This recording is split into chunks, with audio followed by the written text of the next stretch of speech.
The U.S. is officially in a recession, so what does it mean for your money? I spoke with a local financial professional, Mike Kojonen from Principal Preservation Services, about what a recession is and how we can protect our finances.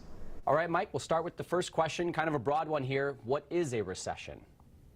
Well, recession is a retraction, decline in U.S. economy, usually over a couple of months. A couple of factors what they use to look at on a recession is unemployment and consumer confidence. And we've seen that unemployment numbers hit some really high numbers. 44 million people have applied for unemployment during this whole pandemic. So May numbers looked a lot better than they anticipated, but I think we're climbing out of it. Hopefully we've seen the worst of it is what we're hoping.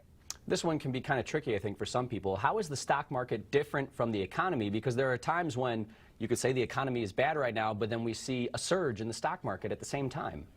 Yeah, they don't always go hand in hand like most people think. And a lot of times they do go hand in hand, but what we're seeing right now is a sign of that. But also 1987, we had a stock market crash and the economy was still growing. And so, but we had to look at what this stock market, this pandemic is, we call this a black swan event. It was really not economic driven. It was planned by the health crisis. And so when we've seen that decline of the market go 34%, we're only down 8.5% from the all-time high back in February 19th. So consumer confidence is rising, and I think unemployment numbers hopefully are going to get better as states are opening up.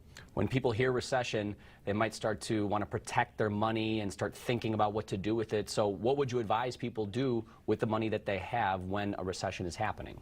Yeah, just a couple of quick tips is, first of all, monitor your spending. Of course, right now is get really good with your budget, and hopefully you've cut back on some of those expenditures that you were used to doing and before. When we take things for granted, things are a little tighter right now for most people. So we always want to help all the restaurants that have opened up. But if you can't afford to eat out and can't afford to take out, that's just not, you shouldn't be doing that. That's just maybe not your season. Maybe that's the next season as you take care of things. But the spending is huge, but don't get caught up in adding more debt. I think this is key too, because as consumer debt is at all-time highs.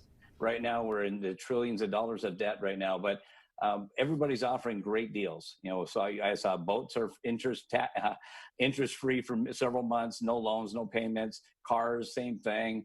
Furniture, everybody's offering great incentives to get out there because they want your business. But again, you have to really take care of that. If it's not a necessity, don't get caught up in more debt right now. And kind of creating a plan as well. Like I often hear you bring up emergency funds. Yeah, I was just going to say that, Jeff. You took the words out of my mouth. Is create that plan. In this whole pandemic, did you take advantage of the situation? So a lot of people, we all say buy low, sell high, right? And when the market was low, did you get the advice from your financial professional? Hopefully you had one. Maybe if you didn't, you should, because you could take an advantage of that and bought in so low and got such a good deal. It might have sped up your retirement by a year to 2-3 years. Just what happened here. So for those, it actually sped up the retirement for those who took advantage of the situation. But you also look at, if you didn't have a plan, is if you're supposed to be retiring, in 6 months to a year, you might not be able to do that right now. So you have to make sure you get back on track and figure out what is a good time and make sure everything is buttoned up before you actually get in retirement. Get that plan done. I know there's probably not an exact answer for this, but when will or when does a recession end? Yeah, well, I wish we all knew that, but typically they're a year and a half long. Again, the consumer confidence is rising. We've seen the market is improving. All I say is in this one, we can't worry about things that are out of our control.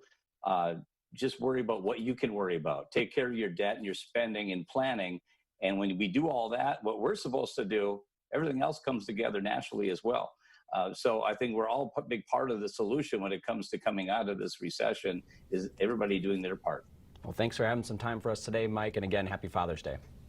Thanks, Jeff. I appreciate it. Have a great day.